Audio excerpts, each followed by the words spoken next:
తెలంగాణ రాష్ట్రం ఏర్పడిన తర్వాత ప్రభుత్వం సినిమాలకు అవార్డులు అందించలేదని ఈ సందర్భంగా అందరికీ తెలిసిందే. అయితే ఇప్పుడు సినిమా అవార్డుల పండుగ వచ్చేసింది. కాంగ్రెస్ ప్రభుత్వం ఏర్పడ్డాక ఉత్తమ సినిమాలకు అవార్డులు ఇవ్వాలని నిర్ణయించి గద్దర్ పేరుతో అవార్డులు ఏర్పాటు చేయడం సంతోషకరమంటూ మురళీమోహన్ చెప్తున్నారు. ముఖ్యమంత్రి రేవంత్ రెడ్డికి మురళీమోహన్ ఈ సందర్భంగా ధన్యవాదాలు కూడా చెప్పారు. గద్దర్ తెలంగాణ ఫిల్మ్ అవార్డుల జ్యూరీ కమిటీకి చైర్మన్ గా 2014 నుంచి 2023 వరకు ఏడాదికి ఒక ఉత్తమ చిత్రాన్ని ఎంపిక చేశామని జ్యూరీ సభ్యులు చెప్పారు. ఇందులో ప్రముఖ నిర్మాత దిల్ రాజు కూడా ఉన్నారు. 2024 ఏడాదికి సంబంధించి అవార్డ్స్ ను ఈ కమిటీ గురువారమే ప్రకటించగా మిగతా 10 ఏళ్లకు సంబంధించి అవార్డ్స్ ను ఈ రోజు మధ్యాహ్నం ప్రకటించింది. అంటే 2014 ఏడాదికి ఉత్తమ చిత్రంగా రన్ రాజా రన్ ఈ సినిమా నిలిచింది.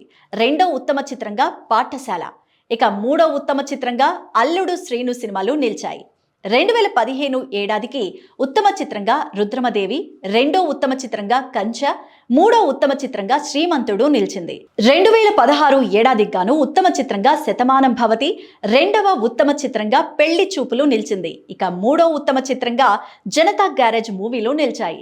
2017 సంవత్సరానికి ఉత్తమ చిత్రంగా బాహుబలి కంక్లూజన్, రెండో ఉత్తమ చిత్రంగా ఫిదా, మూడో ఉత్తమ చిత్రంగా ఘాజీ సినిమాలు నిలిచాయి. 2018 ఏడాదికి గాను ఉత్తమ చిత్రంగా మహానటి, రెండో ఉత్తమ చిత్రంగా రంగస్థలం, మూడో ఉత్తమ చిత్రంగా కేర్ ఆఫ్ కంచరపాలెం సినిమాలు నిలిచాయి.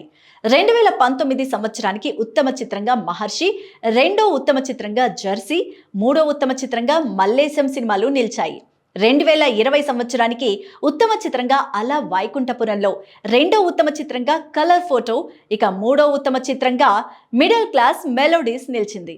2021 ఏడాదికి ఉత్తమ చిత్రంగా ట్రిపుల్ ఆర్, రెండో ఉత్తమ చిత్రంగా అఖండ, మూడో ఉత్తమ చిత్రంగా ఉప్పెన నిలిచాయి.